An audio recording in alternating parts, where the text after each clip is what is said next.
No, I think that would be pretty easy. Hundreds of millions of dollars in the bank, not a care in the world. Bills paid, house paid, car paid, family paid. No stress. Be pretty easy to get up every morning and go grind for Oakmont. I go, he's retired. That is where the silk pajamas, that's the person that we look to when it comes to LIV Golf, and like, you get paid all this money. He got all this money to basically just go out and play golf and retire.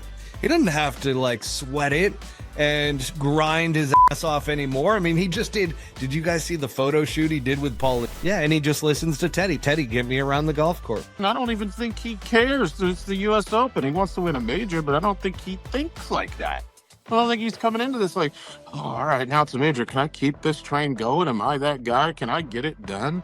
Am I going to falter if I have some bad holes? No, I'm going to do the same thing that got me here. Let's just go every golf shot. And if it adds up good. I actually think that's a great take on his mental side. And, you know, we talked about this with Dustin Johnson back in the day, that he was like a savant, right? But people in the media would just pick on him because he sounded like he was stupid. He's not stupid. He's not at all. Oakmont deserves to have a super leaderboard. And what's crazy too, and nobody's complaining really about the golf course setup, that it is what it is. Gil Hanse widened the fairways, made the greens a little bit bigger, and nobody's complaining. They just love the difficulty, but they think that it is a fair test of golf, which is pretty cool to see, because normally at US Opens, you get all the complainers out there. Oh, it's ridiculous. This green isn't even playable. You can't hit this. And we got a par 3, folks, that you have to hit a driver. It's like 289, right? Yeah, it's 289, kind of uphill, and it's just an absolute beast. So most guys are hitting driver. Rory McIlroy had to hit a 3-wood. And you know how far he hits his damn 3-wood. It's 300 plus yards. Yeah. So, and nobody's complaining about it. That's the crazy thing. Nobody's complaining about it. Nobody is bitching and moaning before this US Open, which is crazy. They're talking about how difficult everything is, but nobody's saying it's unfair. Welcome back, everybody, to Pull Hook Golf, the podcast. I'm your host, Matt Cook. Tonight, we've got our co-host, Butsy, with us. We've also got our tour insider, Mr. Brent Grant, and we are going to cut right to the chase because this is the second round of our U.S. Open Oakmont preview for the 2025 U.S. Open. I cannot wait to get into it because we talked a lot about the U.S. Open last week. We had quite the conversations going on over who's going to win. You know, Brent said that Scottie Scheffler's got this thing about these greens being things and different things. So we're going to get into all of that with our tour insider, who happens to look a lot like a YouTube personality. I just can't take you right now.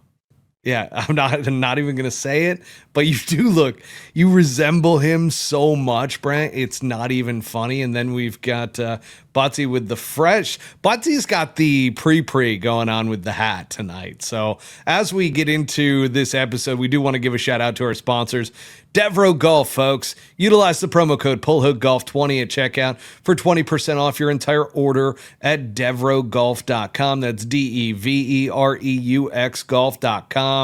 Butsy's got the brand new US Open limited edition shirt right now. I've got one as well with the clean. And by the way, these fits on these new tees are phenomenal. So real good.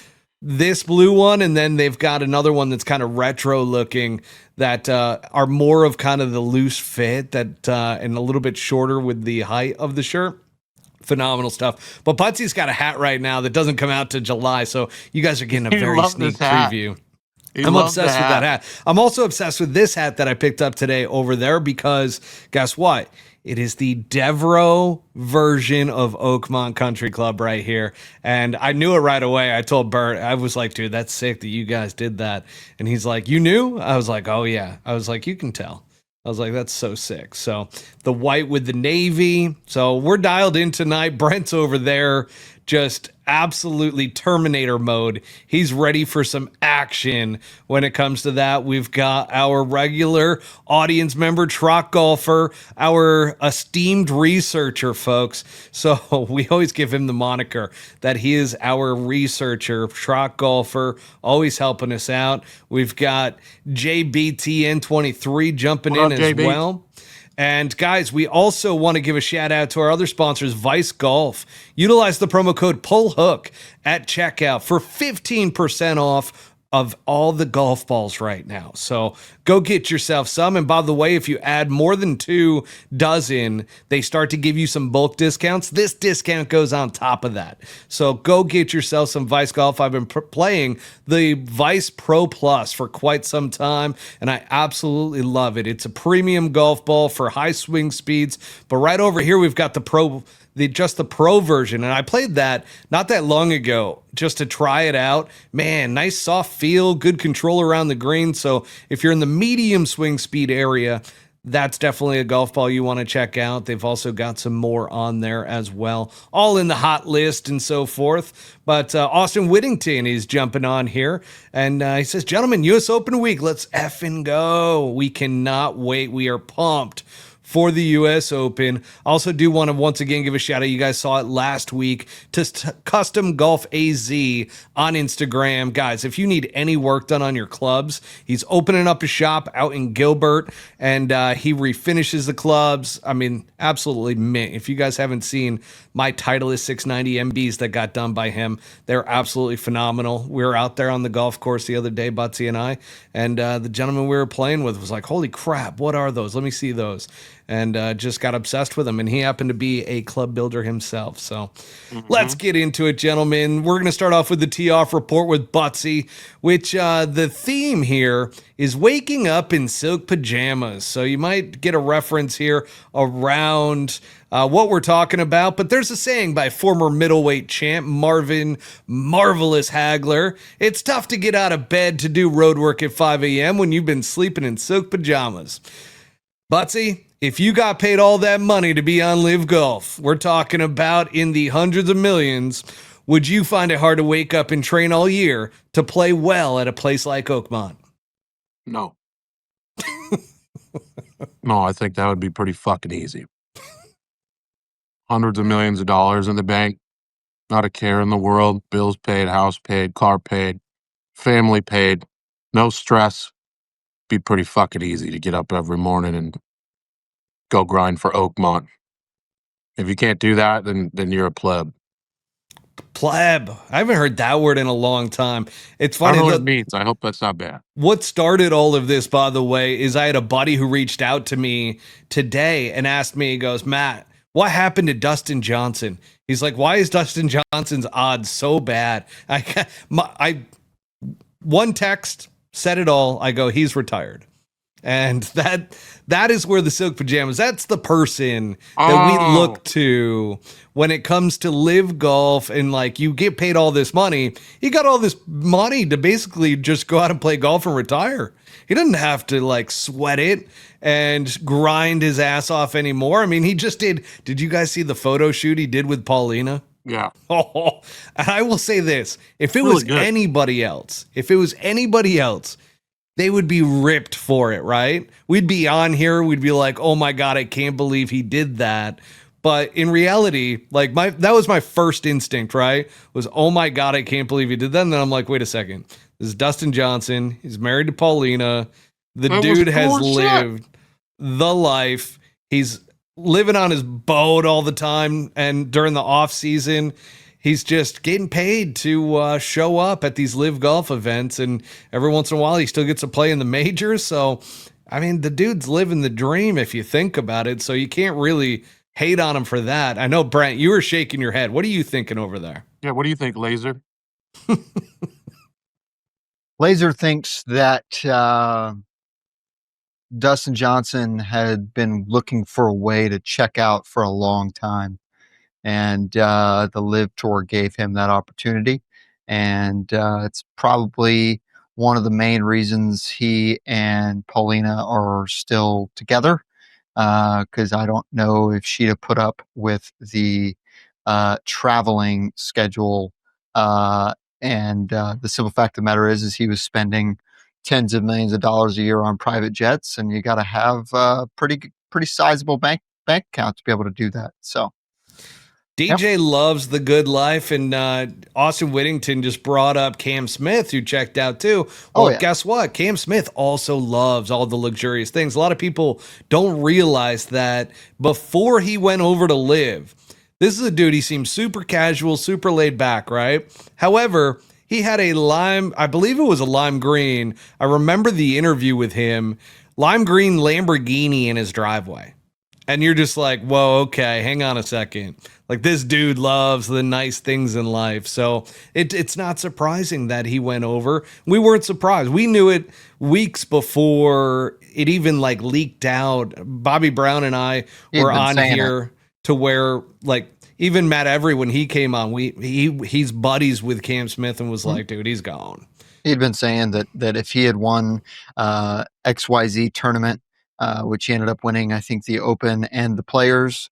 He had been saying that if he'd done that, he was going to retire, and he did it, and he retired. So, I mean, he gets to spend a lot more time back fishing in his home country of Australia, so can't blame him. That's the one thing that I've never been able to do at LIV is blame the players for taking all that money. I would have done the exact same thing. And then it comes down to how bad do you want it? How bad do you love the game of golf? And I think we see with Bryson DeChambeau that he's still a grinder. He's still out there practicing a ton. So he's kind of the opposite of the rule, right? That he does wake up in silk pajamas and he goes out there and he grinds his butt off. But this leads us into our 2025 U.S. Open Oakmont LIV Golf preview, because we got to talk about the LIV Golf guys and who can perform out there at Oakmont, because LIV Golf Virginia just happened. They had I'll tell you this, they had a strong Twitter presence for the people who were just absolutely chirping for everything great that was happening. Like Phil Mickelson's chip over his shoulder ends up going in the hole. They were all freaking out about that, which, granted, great shot by Phil. Pretty cool to see. That being said, Joaquin Niemann comes back and wins his 4th tournament on LIV this year. So it goes to show you that, Joaquin Niemann loves to play in these small field events. And he likes to party. He likes to party, likes to get that champagne going afterwards, feels kind of at home there. And so I got to ask, and I'm going to start with you, Butsy, does he have a chance at Oakmont? I believe he does, man. I mean, the guy can flat out play golf. He's got as good a chance as most people out there besides Scottie Scheffler. I don't think Scheffler has a chance. Brent, what do you think, buddy? Laser. What did you just say? He's trolling, okay. which we've become accustomed to every once in a while. Sorry, Laser doesn't know what trolling is. He thinks everybody's serious all the time. Why don't you share with us what you think about Joaquin Niemann's chances this week? Well, the kid doesn't fly it very high. It's a low bullet generally. Tough to control that in narrow fairways. So if he starts going a little bit sideways into what I believe is 4.5-inch rough, it's bogey at a minimum. So if he can drive it straight, he's got a good, as Butsy said, he's got a good a chance as anybody. But he's not necessarily known as the straightest driver, so I don't think his chances are very high. You don't think that his size and strength gives him a huge advantage out of the rough? Yeah, I mean, he's one of the strongest guys out there. He's solid 135 pounds soaking wet, which, as we know, is most very big, perfect body for strength and power. So yeah, I didn't consider that. I just considered it, and no, I still don't think that he's gonna have a chance. Yeah. Plus, he's been playing 54 holes shotgun for a while now. A little different than 4 rounds with a cut. Joaquin's going to become an enigma at some point. Oh. Like, he's going to be the greatest exhibition golfer we have ever seen in our lives that has never won a major or really a pro tournament on the PGA Tour. So I like Joaquin. I think his game plays really well on the golf course that they're playing on LIV. Like, a lot of those, and those are some of the tracks are similar to PGA Tour style events and just more of your general tournaments, right? Not any of the big signature series events or anything like that. And with a deeper field, mentally that could become a challenge for him as well. But we just haven't seen him perform at a major championship. And I would love for him to shut us up, right? I love it when we talk, like going back to the PGA last year, when Xander Schauffele won after we're like, what the hell is he doing with the second best odds? And that was mainly me saying that. And then I absolutely love, people were shitting all over me for saying that after he won. In hindsight, it was like, man, he played great, obviously. But that's where Joaquin Niemann, I would love to see him play well, but I just don't think it's going to happen. So for Joaquin, see him. Good Sign effort. on, but Phil Mickelson says this might be his last U.S. Open. Obviously, he's getting a bit long in the tooth, but after a strong week on LIV, he finished in the top 10. Botsy, I'll start again with you. What do you think about Phil in the top Mickelson? 5 this week. Do you? I really think that he's got a chance. I legitimately do. Yeah, especially as it pertains to some of the greenside rough that I don't think most players are prepared to play out of. And after the hole out at LIV last week, from what looked like very similar rough, I will be honest. As long as he hits the driver in play and doesn't miss too bad, he's going to be right there come Sunday. I do want to go back. Austin Whittington just reminded me of the win Joaquin had at Riv, which that was pretty impressive because he struggled on Sunday during that final round, but he ended up winning by a bunch. And obviously he's got the game. We're just trolling a little bit in regards to him potentially having a chance at the US Open because it's Oakmont and because he hasn't performed well at any of the majors. So once again, we shall see. I think his best chance was at Quail Hollow this year. But again, we'll see. I mean, it goes to show you, though, that you can be a hot golfer coming into a major championship and not play well at a major. They're just very different. So we also got, with Phil Mickelson, let's go to our man. What are we calling him tonight? Brent the Laser Grant? Yeah. Laser, what do you got for us on Laser. Phil? Laser has played with Phil several times and knows that Phil hates the USGA, can't stand the US Open. And I believe he hasn't gotten close since he lost to Payne Stewart, rest in peace. But it's his bugaboo and has been for 30 years. So wasn't Winged Foot after Pinehurst when he blew it on the last? Believe he had a couple of close calls, but Pinehurst was like where he actually got beat outright, and it wasn't necessarily that he blew up. Every close call after that, he did it to himself. But yeah, I don't know how much Phil is going to be able to remove himself from YouTube to get out there and focus on what needs to be done. Obviously he is 85 years old, so I don't really see how he I don't think that's true. No, I think that's inaccurate, Laser. Yeah, I think that's not true, 50, Laser. He's 55. I'm sorry, he's 55. Sorry. Laser adds 30 to the guys that play on the LIV Tour because they don't matter. Yeah, so no chance. And if he doesn't play a US Open again, I don't think anybody's going to care. Gotcha. All right, well, I don't... Laser has spoken. I don't know about Phil. I'm just... Phil, to me... Top 5. It would be awesome to see Phil Mickelson up there competing on Sunday at Oakmont. I will just say that. Do I think it's going to happen? Probably not. It's a long shot. And I don't know what his odds are, but we'll take a look at those in a little bit. Plus 300,000. Plus 300,000. That's a lot. He has to avoid putting it off the green as well. Yeah, let's talk about Jon Rahm here for a second because he was asked about finishing another LIV Golf tournament in the top 10. And following that top 10, he brought up a pretty good for him to where he actually was very direct in saying that, listen, it's a smaller field. It's a lot easier to finish in the top 10 at every single one of these events. And you know what?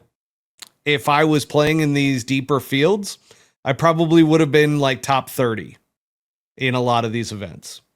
So good on Jon Rahm for like calling it what it is. I think, is he the first LIV Golf guy that hasn't been like so over the top promotional for LIV Golf? I think so. I think you're right. Laser? Yeah, I Please. mean, it's pretty clear he regrets going, and wishes that he could go back and compete on the PGA Tour again. Yeah, I mean, I heard today that just because you take 100, senior golfers out there, and go out and compete, you're going to place top four every time. It's just the way that it is for a guy like Jon Rahm. So the fact that he's honest about that shows character, and I've always enjoyed listening to him kind of be real. I miss him being out there competing week in and week out because he's definitely one of the greatest European players of all time.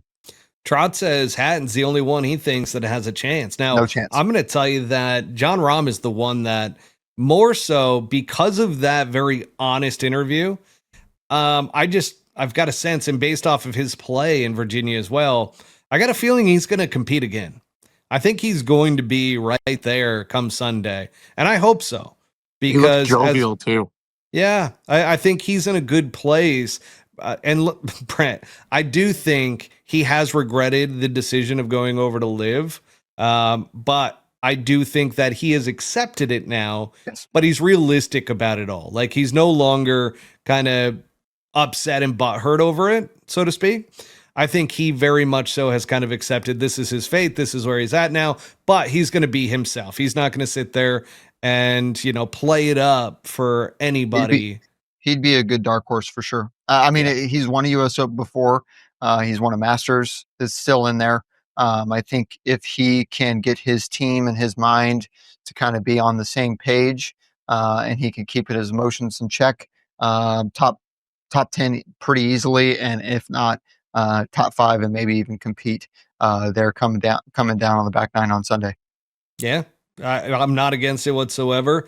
Let's go through really quick the full LIV lineup because they got 14 players that are going to be playing this week. We got Jose Ballester. That's the ASU kid. That's the AM who just joined LIV. He's playing on Sergio's team, the Fireballs. Got Richard Bland, who he's an old gentleman. Bryson DeChambeau. Tyrell, do not call him Terrell. Hatton, Dustin Johnson, Brooks Koepka, Jinichiro Kozuma, Mark Leishman, Phil Mickelson, Joaquin Niemann, Carlos Ortiz, Jon Rahm, Patrick Reed, and Cam Smith. So as we look at those guys, anybody stand out beyond Bryson and potentially Jon Rahm who can compete here? And to me, I'll just start it off. Ballester has actually a pretty decent game for the U.S. Open. He's strong. He hits the ball a mile, and he's got a great short game. Yeah. Yeah, I don't disagree with that. I think Laser doesn't like that take much, but hates it. Yeah, he's wearing blue blockers from Circle K, so we can't really take that too seriously. I don't know, man. I got Cam Smith in the top 10. Oof. I think he's been practicing. Tough. I think he's been practicing a lot. He doesn't have the accuracy, though. That's the he does problem now. with He's him. been practicing now. Oh, he's been practicing. Laser, anybody off of that list that you think could have a chance out there? I think Brooks. I watched Strixon's been all over him this week. Watched several swing videos. Looks like he's kind of got the driver where he wants it to be. And that would be the only other guy that I would think can even compete and get close. other than Rahm, I think. And as you said, Bryson. All right. Well, let's get Nobody into. likes P. Reed. Negative. Yeah, no. Negative. Trot just dropped in. Probably the stat that just kills by a stare altogether Thank right you. there. Shot 7 over last week on LIV. It was his first week on LIV. Yeah, but doesn't matter. Listen, I talk about it often when it comes to the mental side of the game. Getting comfortable wherever you're playing matters so much in the game of golf. That if you're tight and you're a little bit nervous and, you know, it's a brand new, you're uncomfortable out there Just in got that paid environment. millions of dollars. I don't know if he got paid millions. I doubt that, actually. The Did USAM AK winner. qualify? Nope. No. Let's get into the full US Open preview, moving beyond just LIV Golf. Real players. Let's go. Yeah, let's talk about, once again, has anybody changed their minds in regards to anybody we talked about last week? I'm going to give you the rundown who we had last week for the realistic contenders. So we had Scottie Scheffler, obviously, Rory McIlroy, Xander Schauffele, Justin Thomas, Ludwig Oberg, Colin Morikawa, and then on the LIV Golf side, as we just mentioned, Bryson DeChambeau, Jon Rahm, and then some outliers there. Anybody else we should be seriously considering on the PGA Tour side? Got to take one guy off that list. Who is that guy? Rory McIlroy goes off the list. I think so. +9 last week. He did shoot an 81 in a practice round. No. He shot +9 at the Canadian Open through 2 rounds. Oh, that's right. He did, actually. You're right. Yeah, that's it. Okay, that's the only one we are removing off of this. And Rory McIlroy is an enigma right now. Like, he is the epitome of an enigma at the moment, to where he's fallen from grace, and he's fallen fast after that Masters victory. We've talked about this week in and week out. Do we expect a resurgence from him at any point this year, beyond just the U.S. Open? I think he plays well. I think he plays well at the British Open this year. Okay, but that's only that's because he'll be spurred on by the local crowd. But other than that, I think he's kind of fallen and resting on his laurels right now. While he's not undisciplined totally as a golfer, he is seemingly undisciplined in his decision making. He looks uninterested to me, like just from the eyeball test. And somebody asked him that too. They asked him a question similar to that. Like, do you have anything to prove or anything left to, like, after winning the Masters? And he's just like, no, I'm good. Like, he kind of was nonchalant about that answer. Tiger would have never, Tiger would have never said that. No, so, I agree. I don't want to, yeah. Everybody's different. Well, the guy has commercials, Sound of Freedom. The guy has commercials about how, Tiger is really his idol, and how much, growing up and watching Tiger really spurred him on, and how he wants to be the next billionaire golfer, so on and so forth. But the moment that he wins his Grand Slam, which all more power to him, it's real great, he shuts it down. To me, that seems like it's I don't know, you're taking up space at a certain point. Interesting. That's an interesting take on that. Say that he's suddenly taking up space just because he had a little bit of a lull and played a couple bad rounds after winning. No, it's more about the fact That's that crazy. he's clearly changed his entire disposition. Dude, he's got a case of senioritis. He's literally done with classes. He knows he's going to graduate. Like, he won the Grand Slam, dude. Like, he has the Grand Slam under his belt. Like, the Masters was the one for him that I don't think he ever thought he would actually, like, if you were to dig into the brain of Rory McIlroy, that's probably the biggest doubt that he would ever win a Masters. And for him to be able to pull it off and do it, I think he was in disbelief at the end with all the emotions and everything. I mean, shit, it made me and Butsy cry. So for me, Rory's done enough. Rory owes us nothing at this point. I was just curious to see if he was going to continue that into Quail Hollow and try to get a Grand Slam that way in all consecutive. So And obviously that's not the case. You guys are crazy. I think it's crazy to say that Rory's not absolutely locked the fuck back in for the U.S. Open. Because he's You not. think so? You Yeah. think he's locked in? Yeah, absolutely. I'm with Laser on this one, aka Brent Grant. You think he's just chilling all of a sudden? Like he's not going to take a major championship seriously and try to win it?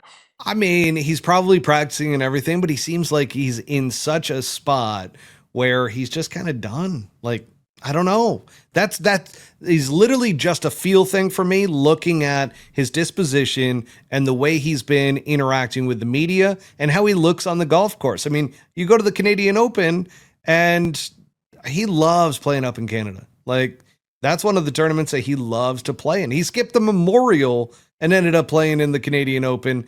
And as Brent said, he finished several over par. Probably shouldn't have played it. Probably needed a break and was still on this come down trail from doing what he did. But I think he's absolutely fucking locked back in. I think it's That's a major. it's just to think that somebody on the PGA Tour doesn't have the same sort of reaction as somebody that went to the LIV Tour with regards to waking up in silk pajamas. That's exactly what he's doing. And his entire demeanor and where he derived a lot of the fire that he had was to prove that he was as good as some of the greats, and to him he's done that, and I'm not going to sit here and take it away from him. Obviously it's not possible, nor would I want to, but at the end of the day, you're out there competing and you're out there doing it to do it to the best of your ability, and it's pretty obvious that he's not doing that, and so from my perspective as the ultimate competitor, it's just disrespectful. So as Laser just alluded to, and as Kyle over at Car Barn Guys says, he thinks LIV was set up to help train these players for majors. I am hearing that in the exact same tone that Butsy says that in. So I got a feeling you guys are on the same page with that one. That's called trolling, right? That is called trolling. You guys right are there. crazy if you don't think Rory is trying to win another major. He might miss every fairway on Thursday, Truck Golfer says. Austin Whittington says he's a generational talent with good years left. The competition should be enough. Yeah, it's a fucking major. So Austin Whittington's on your side there, Putsy. I don't know. I don't know if he's done. We shall see. Who knows? Worth the challenge. I mean, it's worth talking about. Yeah, at some point he may end up just being like, boom, I'm motivated again. Haven't you ever woken up one morning and been like, shit, I'm motivated. Like, I want to go get it now. I want to go and all of a sudden go hit golf balls. I want to go train. I want to go work on short game. Like every once in a while, you get that little spark back in you. I think it's just going to take him a little bit of time. I think that was such an emotionally draining tournament to win in the Masters I'm talking about for Rory McIlroy that he's in a spot right now to where he's not fully back yet from that euphoria of winning the Masters. And I don't think that helps him. Changing my pick. It's not going to be Phil. It's not going to be Scottie. Rory's winning the U.S. Open. Love that for you.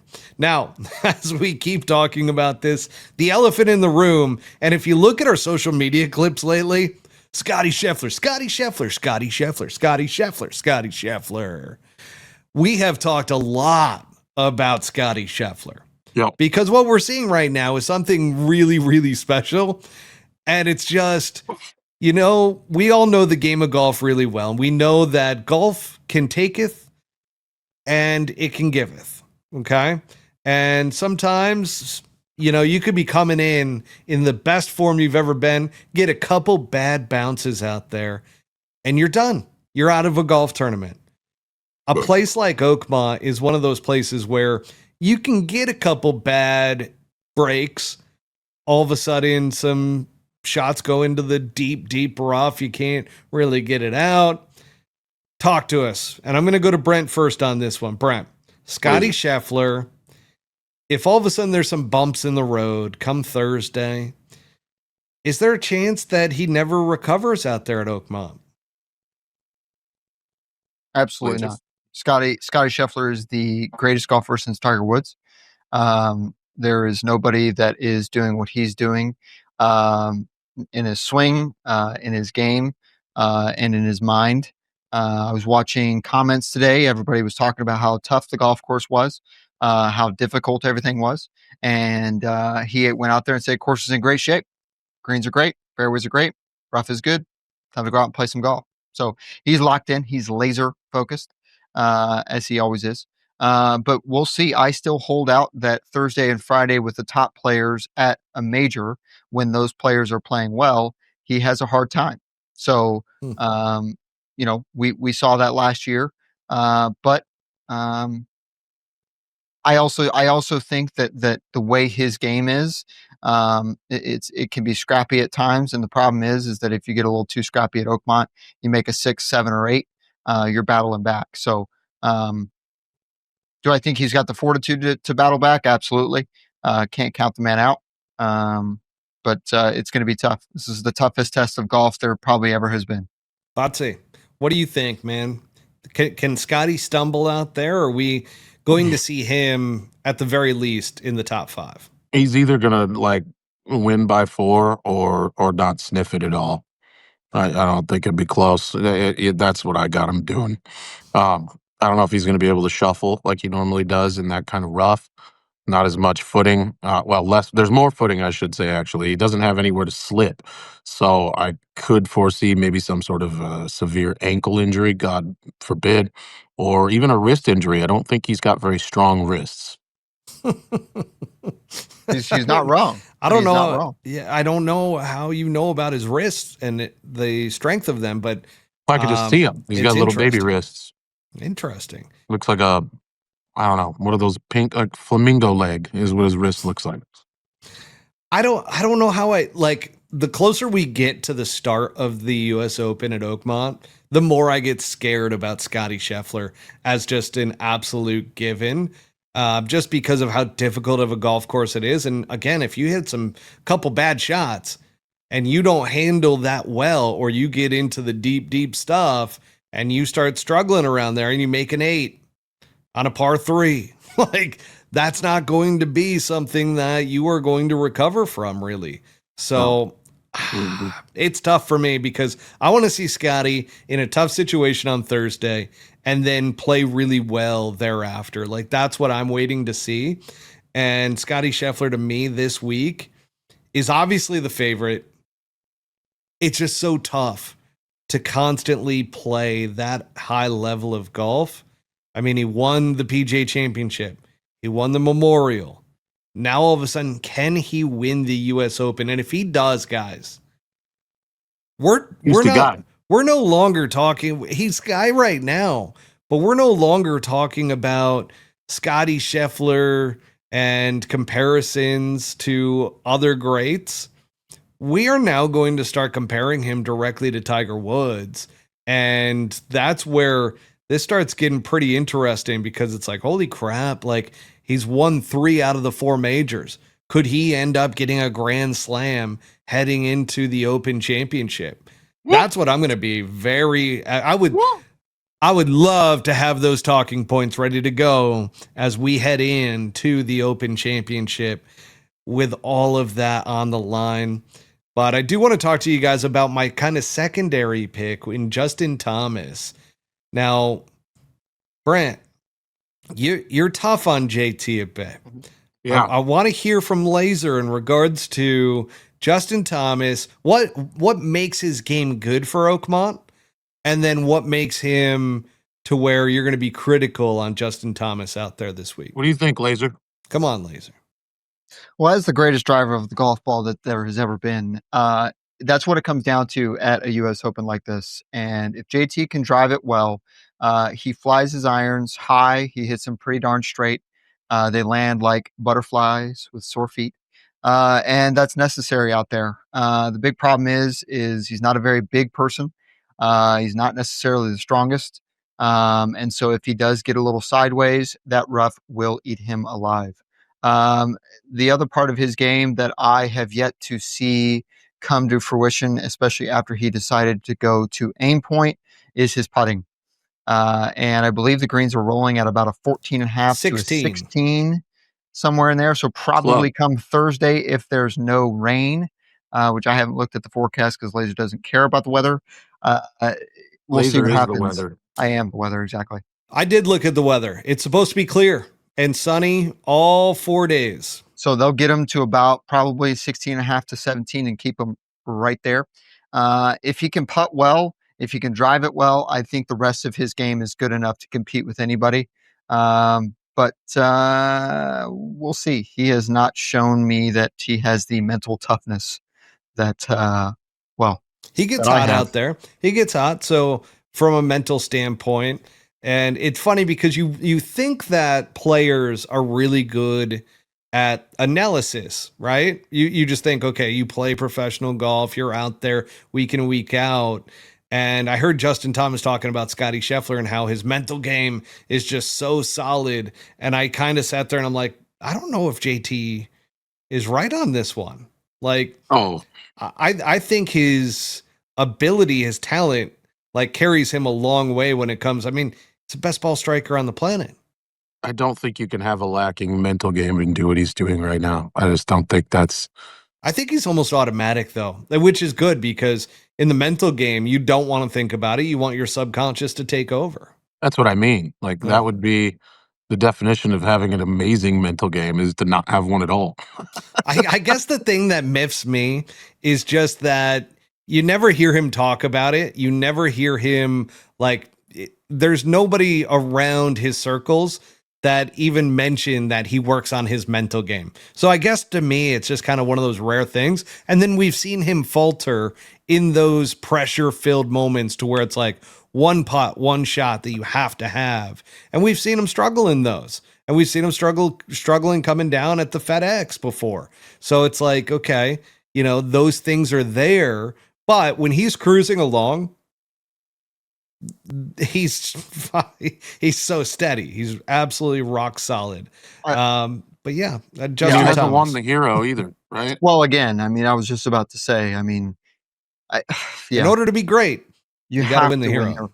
So, Well, I mean, JT drives it like he did at the hero. Like, go ahead, Laser. Sorry, didn't mean to no, interject. I when we start talking about the hero, I shut up because that's the one There's golf only tournament one that- guy had that knows the something to hero say. the best. Well, I think we try to nitpick Scottie with some things. He's to. won 14 times, 13 times in 2 years, and 3 majors, or sort of three majors in 3 years. So, when he does stumble a little bit, obviously we got to throw that up there because that's what the human mind does.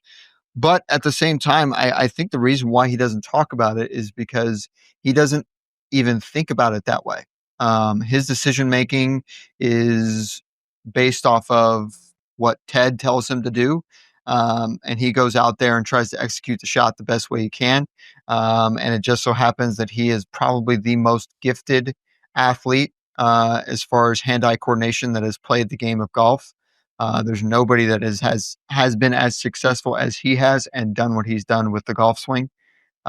So yeah, I mean, you got to give the guy a little bit of shit every now and then to keep him honest. But yeah, if he wins this week, it's He's gonna win. is what Well, you're we want to saying. see tough. greatness, right? I mean, we Exactly. want to see the next Tiger Woods. We want to see somebody surpass how great Tiger Woods was. We want to see Scottie's that doing it. dominance. If you are a fan of the game, you want to see that type of stuff. And as a fan of the game, like calling it how I see it, that's the one area, like there's not much that Scottie Scheffler can improve. He improved his putting, which was the one weakness, right? Now all of a sudden he's putting really freaking well. And it's like, okay, what's next? What's the next thing that you could knock on Scottie Scheffler? Time. And that's about the only thing. So yeah, hopefully it's just time at this point. Trot Golfer brings up, how good is JT's wedge game? Getting it up and down from 80 to 140 yards. JT has one of the best short games out there. Yeah. That range has been his bugaboo for a while. But he does work Bugaboo. extremely hard on it. Yes, As he in he's not good? No, he's good at it. Obviously, he's out there. He's one of the best players in the world. I wouldn't say a top player, obviously. But yeah, I mean, 80 to 140 yards doing what he's doing as far as he can hit the golf ball. is kind of where it's going to make the difference this week, especially if you don't drive it too well. Austin wants a duel between Not gonna Scottie happen. and Bryson. Yeah, I don't think. What's more likely, Scottie and Bryson or Scottie and Rory on Sunday? Scottie and Scottie Bryson. and Bryson. Yeah. You both said Rory, right? That one's pretty easy right there. Jeez. If Bryson Too can hit the easy. ball straight enough. Now, you got ripped on a little bit, Brent, with Ludwig Oberg as kind of your pick this After week. what? Are you questioning that at all heading into this week? Nope. No, you're That was sticking a with terrible pick. Nope. Straight, Horrible pick. it. He's long, straight and long. consistent. I watched multiple highlight reels today. If the rough was more Rocksteady. than 2 inches long, he almost doesn't make contact. Well, He's most of terrible. them don't. Most of them No, don't but make he's like contact. extra bad. I think they're all bad. Is that a real thing, Putsy? Yeah, I watched a highlight reel today where the guy can't hit it out of the rough. Oh no. Like what? Yeah, You hate to he's see it. another one with flamingo wrists, like flamingo bird leg wrists, and he just bows and it doesn't get it dyed. I think it's a horrible pick, Brent. Fair. Xander Schauffele, Razor, gentlemen. sorry. Let's talk about Xander. Because he's sometimes can get into that mode where he's a machine. We Laser saw it at likes- the PGA Laser last like year. Xander. Yeah. A hell of a player, obviously. Very machine-like, people will say. That he becomes pretty much automatic.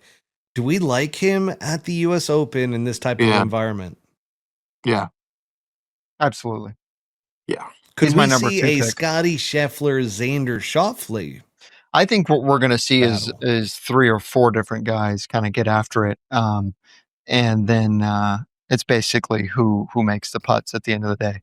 I Or like wonder I if said- there's going to be any surprises. Go ahead, Butsy.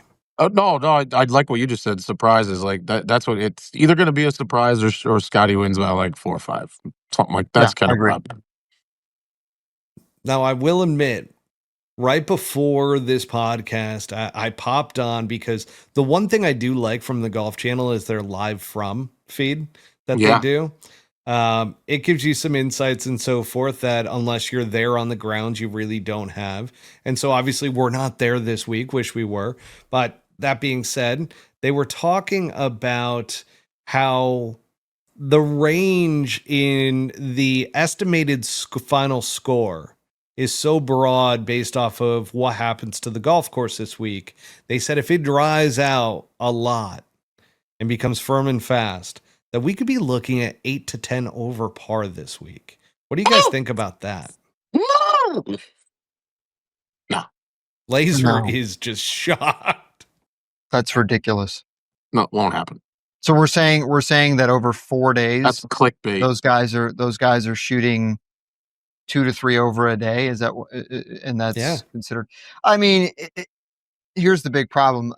They play a course like Chambers Bay, and you got a guy like Jordan Spieth out there, and that golf course was ridiculous off the tee, obviously with fairways that were rolling a million miles and doing all kinds of stuff and settling in ridiculous places, and they did just fine out there. So I think what Dustin shot, 8 under or something like that, or 5. What did he shoot? Do we know what he shot? Try if you could look that up. What did Dustin Johnson shoot to win the U.S. Open at Oakmont the last time it was there? Thank you. But yeah, I think that's absolutely ridiculous. But your face was turning purple. Oh, God. 4 under, Austin Yeah, Whittington thank you. says. Thank you. So Ridiculous.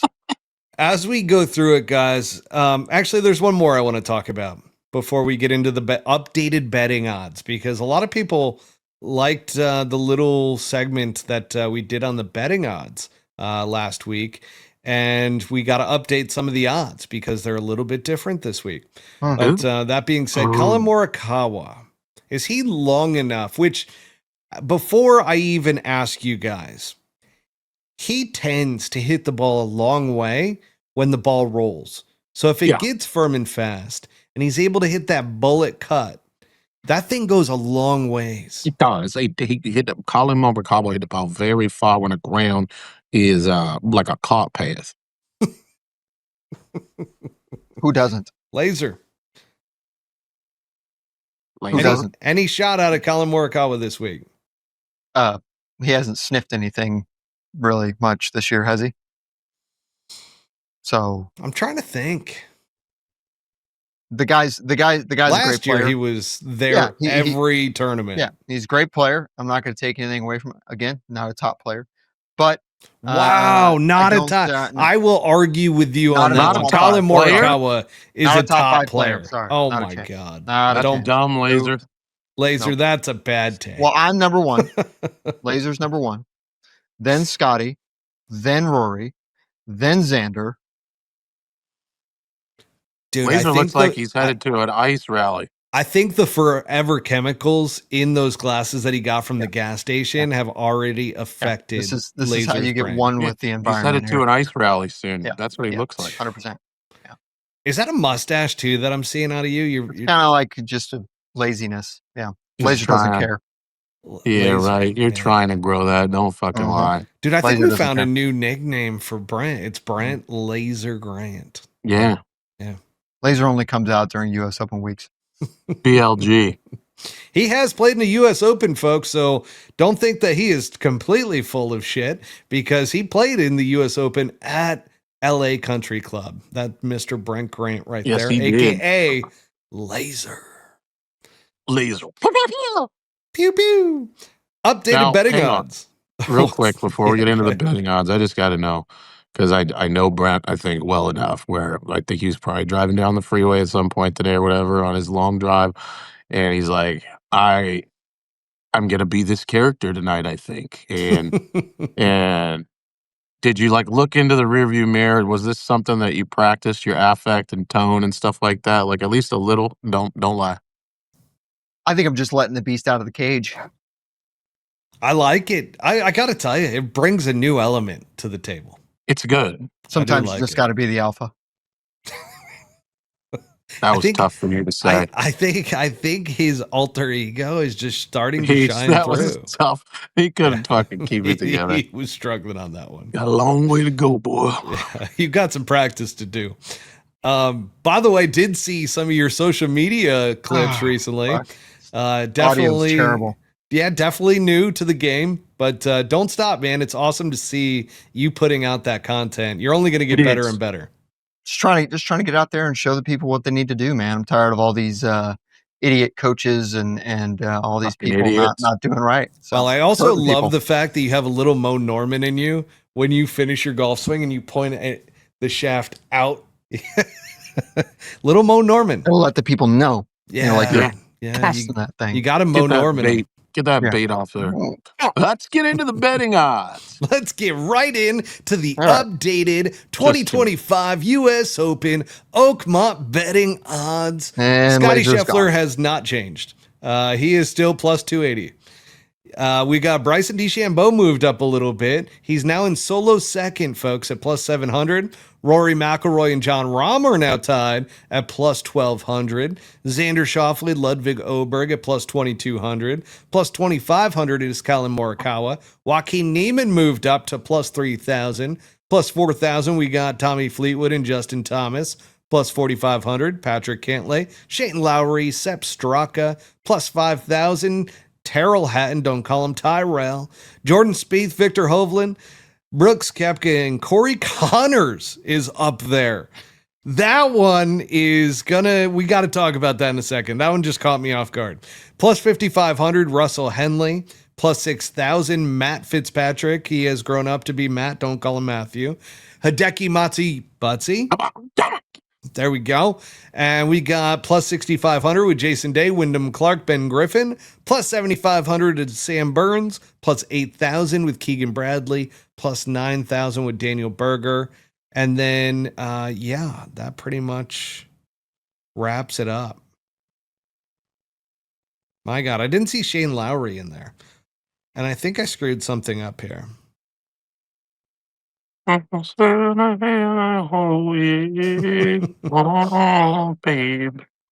I have Matt Fitzpatrick twice on here. So I might have copy and pasted the odds slightly incorrect tonight. So I apologize if some of those are off. But let's talk about Corey Connors. At plus 5,000. Good pick. Great iron player. phenomenal putter, great short game, drives it well off tee, consistent, shows up in the big tournaments. He could be a sneaky one. I think Yeah. people started throwing some money on him. So is Fleetwood Mac, by the way, just so we're clear. Fleetwood Mac. Wow. Would love to see Tommy just come out of nowhere. Well, here you go again. You say you won't be afraid. I like You that. will miss your thing. Like, You sold it right that you can't lay it away. Sorry. I'm trying to see where Matt Fitzpatrick was because I don't know why I had him twice, but Matt Fitzpatrick is in the 10,000 world with Maverick McNeely, Siwoo Kim, Harris English, Bobby Mack. Justin Rose is at plus 11,000. We haven't talked about Justin Rose. We did. Justin Rose plays tough at tough golf courses. guy's a grinder, man. He is a grinder. Never gives up. Never gives in. Guys, who are our picks this week? What's the yardage of the golf course? 75? 78? It's up there. Is it, does the ball go farther there, less far? Like, No, it's at sea level. so it's not going that far. No. And because they've had some rain, it's actually not. It's So not. 310 out there, even with roll, is going to be like a pretty nice poke. Yeah. Yeah, I mean, for Actually, truck golfer Brent, fastest greens you've ever played. 16 plus? I've never seen 16. so there was the closest I've been is 14 and a half. Was that That's at LA? fast. No, so they actually weren't that fast. Really? They were 12 and a half. The argument was that the morning marine layer prevented them from. Oh, that's right. I remember That would make sense. I think it was total BS. They had just rolled out their decision to roll the ball back, and they were making a point that golf is too easy for these guys that hit it as far as they do. And you saw, record-breaking numbers from several guys. But that's a conspiracy. I didn't think that the golf course was as firm as far as the greens are concerned, as firm and as fast. I mean, some of the largest greens I've ever been on, and they were not moving as fast as I thought. They're very big, though. Very, very big. They're big. Who is your pick this week, Butsy? Really? Yeah. We're doing it again. My pick is Scottie Scheffler. That hasn't changed. This guy is like Who's your a fucking backup pick? robot mind. So I just want to get back into. Sorry, I want to get back into the mindset talk. This guy doesn't have a mindset. I think you're right. He just hits every golf shot the same. Yeah, and he just listens to Teddy. Teddy, get me around the golf course. There's nothing else going on in this motherfucker's mind. Beep that out. But there's no gravity to the situation. I don't even think he cares. It's the U.S. Open. He wants to win a major, but I don't think he thinks like that. I don't think he's coming into this like, oh, all right, now it's a major. Can I keep this train going? Am I that guy? Can I get it done? Am I going to falter if I have some bad holes? No, I'm going to do the same thing that got me here. I'm going to just go into every golf shot. And if it adds up good, hey. I actually think that's a great take on his mental side. And, we talked about this with Dustin Johnson back in the day, that he was like a savant, right? Yeah. But people in the media would just pick on him because he sounded like he was stupid. He's not stupid. He's not at all. But Scottie Scheffler kind of has that same thing about him towards like, yeah, I'm just going to go and I'm going to play and, it comes down to like giving a shit about really honestly like what other people think. Like there's only gravity to it if you're worried about what people are going to think of you if you fail. And if you don't give one single shit about what anybody else thinks about where you're at in terms of your brilliance as a golfer, then you really can just unlock and go hit shots. So let's just compare and contrast. Then you have the two best golfers over there, basically. Over the last 2 or 3 years, Rory and Scottie, and you have one that is so-called, reached the peak and done whatever he's needed to do, and obviously cares what other people think. I mean, the majority of his post-round interview or post Masters interview was, what are we going to talk about next year? Or what are you guys in the media going to say about me? Nah. And Scottie just goes out there and he goes, all right, let's go play some golf. And goes Doesn't out and care. Doesn't competes. look at the Does media. not Doesn't care one bit. In fact, doesn't actually, watch it. I can tell you that so over the last few months, especially after the PGA, and leading into the PGA, it was grinding on him where he was like, dude, like I'm struggling because I feel like I have to stay longer to sign more autographs. I feel like I have to do this and I feel like I have to do that. And his entire team, I'm sure he prayed about it, but they were like, shut it down. Just shut it down. And he goes out and does what he does at the PGA and the Memorial, both incredibly difficult golf courses against the best players in the world. And I don't think this week is going to be any different, but I just want to see Ludwig Oberg get it done. He would have to have some sort of a kink show up in his golf swing, or He'd have some to get sort hurt, of like I think, honestly, knock on wood. a strain, something, or sickness, or something major is going to have to happen for this guy not to Yeah, go out there I and agree. just very calmly and collectively win by 4 shots. I agree. You know what I Probably say? 2 under. Expectations are the killers of dreams. But Yeah. I don't think he has any expectations. I think he just goes and plays it one shot at a time and just listens to Teddy. It's like, hey, Teddy, get me around this golf course. And you know what? We've talked about the faith aspect and we joke about it, but I think you're spot on that it's like he puts it into his higher self, so to speak. So into the higher power of God. And it's just like, holy crap, like he is doing what you would practice for mental preparation and everything around that. So Takes all very the stress off. interesting. There's no stress, dude. There isn't, because he doesn't put his identity in what he's doing on the golf course. Correct. But what's amazing is he is a hyper competitive human being. Yeah. There are stories about him growing up throwing. I mean, we've seen it on the golf course recently. He throws absolute temper tantrums, if things aren't going his way. But the thing is that Ted's out there and he's been there, done that so many times, and he's just like him, just as much of a man of faith. And so they're out there, and that's what they're talking about. They're talking about things that blow golf, that make golf look ridiculous. And so he goes out there and he goes, "Where do you want this one?" All right. Teddy's also got a great personality. Oh, he's so good. I think a lot of the caddies are, and I hate to generalize this, but I think there's a lot of guys out there that are jealous of Teddy. Oh, sure. But Teddy's got such a good personality. His social media stuff's hilarious. I personally really enjoy him and his personality, and I think he was the perfect fit for Scottie Scheffler and what they're doing. Absolutely. My pick, and I got to ask this at Devereux.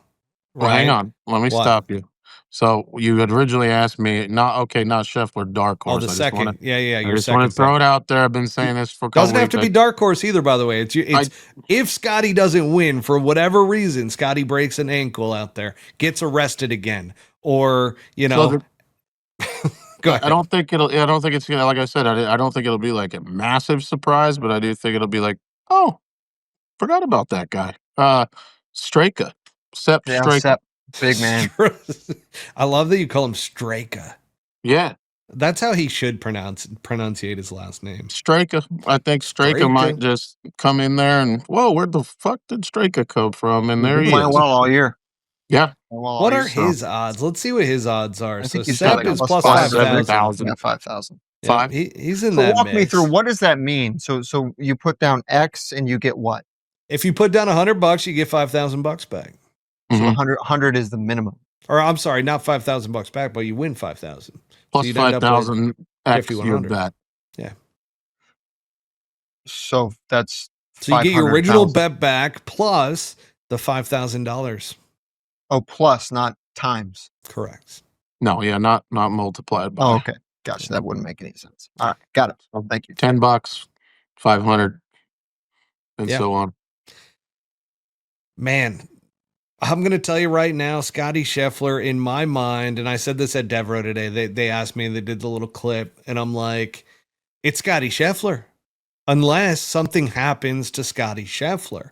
And if something happens to Scottie Scheffler, I think it's Justin Thomas.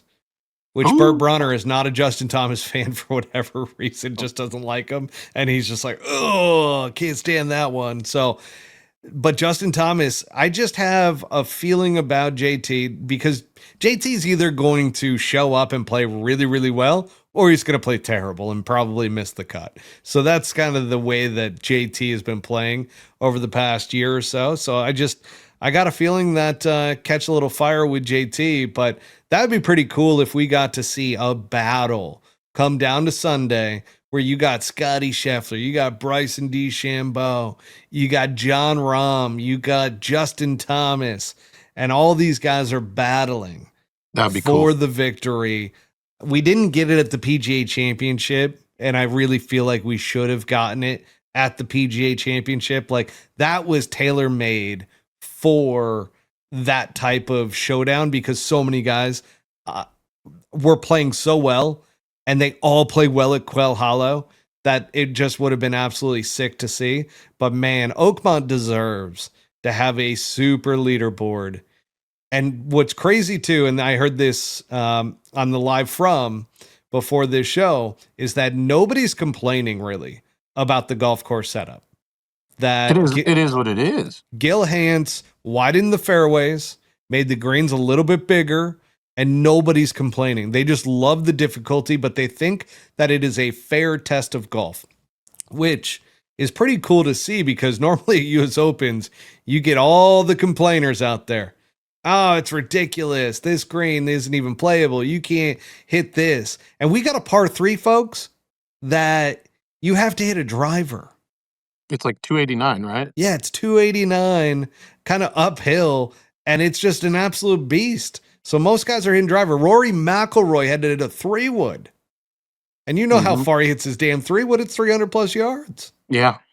So, and nobody's complaining about it. That's the crazy thing. Nobody's complaining about it. Nobody is bitching and moaning before this US Open, which is crazy. They're talking about how difficult everything is, but nobody's saying it's unfair. So that's where, you know, you want to talk about dark horses. Dustin Johnson is such a ridiculous dark horse because it's not going to happen as much as I would love it to happen. Man, imagine that.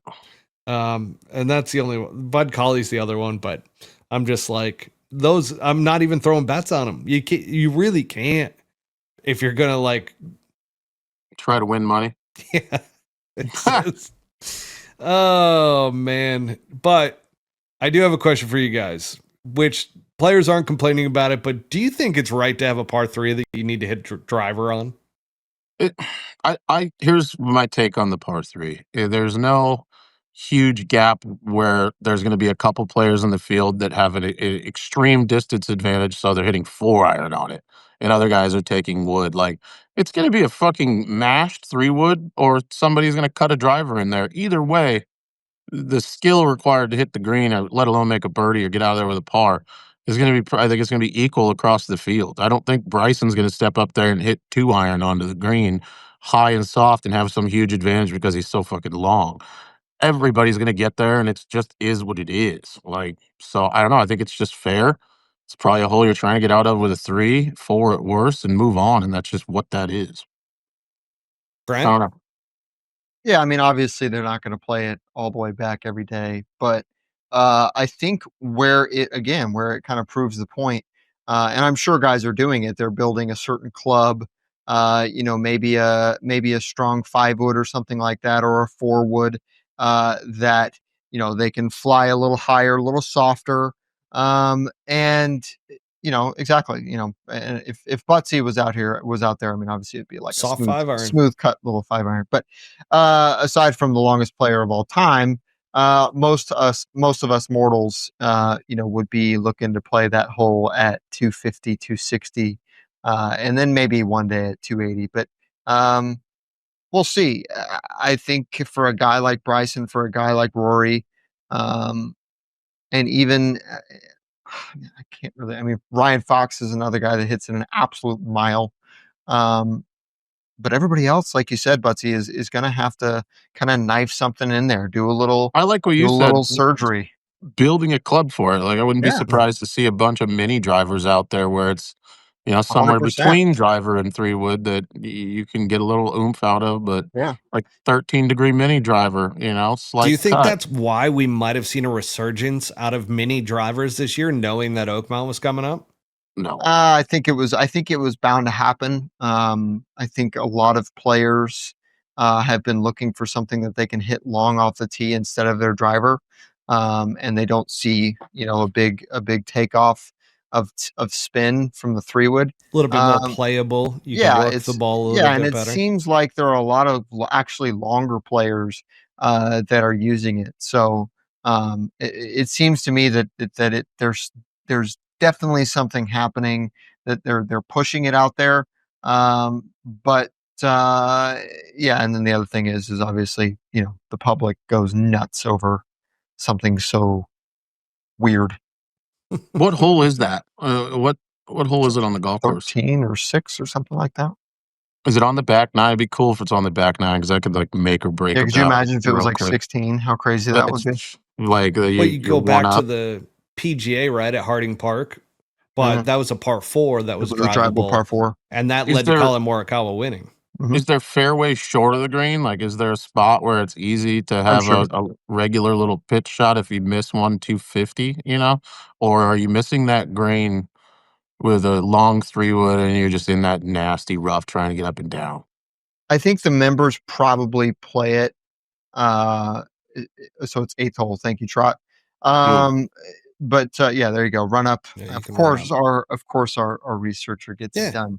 Thank Our you, Trotty. unofficial researcher, yeah. golfer. But yeah, I mean, think about how the members normally play that, right? So they're probably playing it, 230, 240, 250, and they got to have something to bump and run.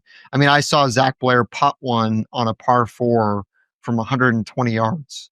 So that, clearly, the yeah. putter, I saw that today on Instagram. That was they crazy. had a drone chase it. It's like this. I was Yeah. like, okay, that's still going. So obviously Hell of a the putt. place It is was running. like 15 feet.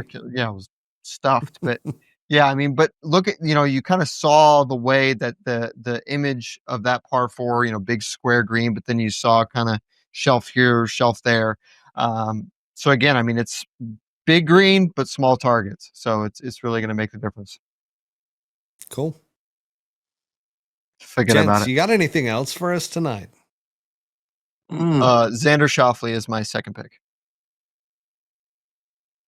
Wow. So Ludwig is your first pick. Correct. Xander Schauffele is your second. Ludwig Oberg. I've got Scottie. This is kind of cool, though, that Scottie Scheffler's put us in a position to basically we have to have 2 picks. Yes. Brent Laser Grant is the only one who Laser's gone now. Went away from Scottie Scheffler, but it builds him up to get 2 picks. But I'm Scottie and Justin Thomas, and Butsy, you are Scottie and Rory McIlroy. Straka. Straka. I think Rory is definitely going to play well. I think you guys saying that he's like still just on chill mode and doesn't care anymore just because he got a grand slam. I just think that's a little bit of bullshit.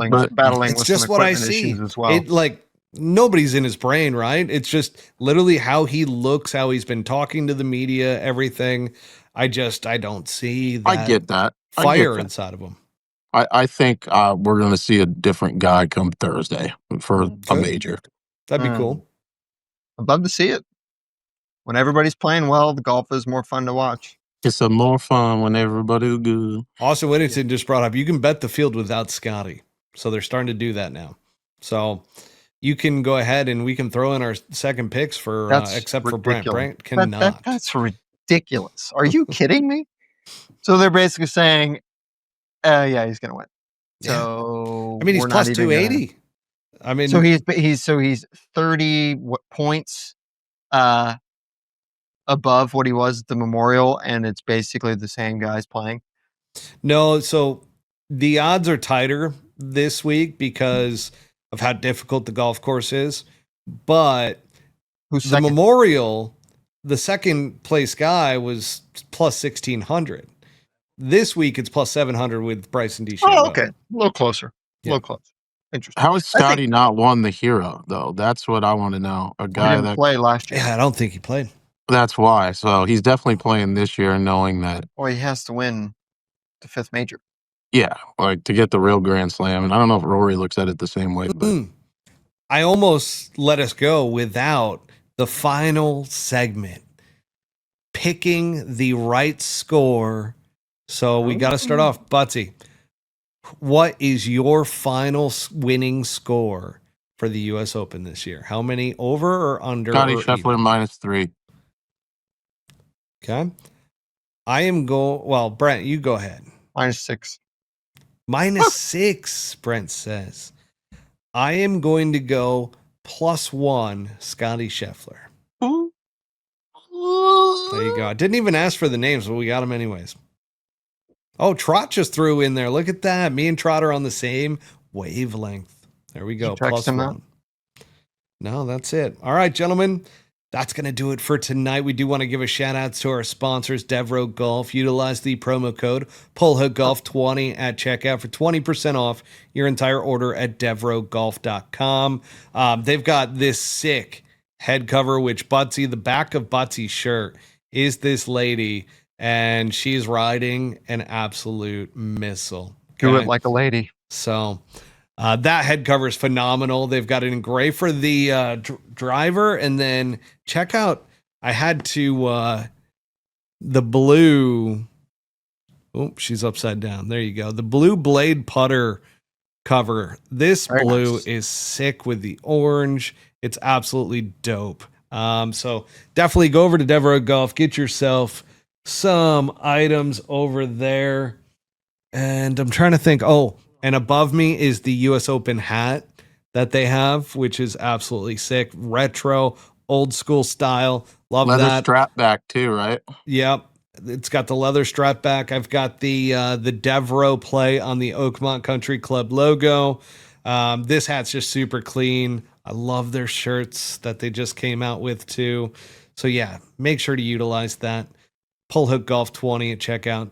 20% off your entire order. DevereuxGolf.com. We also want to give a shout out to Vice Golf. Utilize the promo code PullHook for 15% off all the golf balls there at Vice Golf. And again, if you buy in bulk over there at Vice, it will go on top of that bulk discount. So make sure to utilize the promo code PullHook at checkout for Vice Golf. And check out our guy, Custom Golf AZ, who redid my Titleist 690 MBs in a raw tour blue finish. They're absolutely perfect. I believe it was you, Butsy, who looked at those and go, did you even play these before you finished them? And I was like, I beat the shit out of them before they look I brand sent new. them to him. Yeah. Yeah, they look awesome. I mean, they look like they've never been touched. They're absolutely flawless. So great job out of him. And folks, once again, he'll be setting up shop down in Gilbert, Arizona, for all your club fitting needs. Gentlemen, anything else before we hop off? Should we hit the music? Hit the music. In it.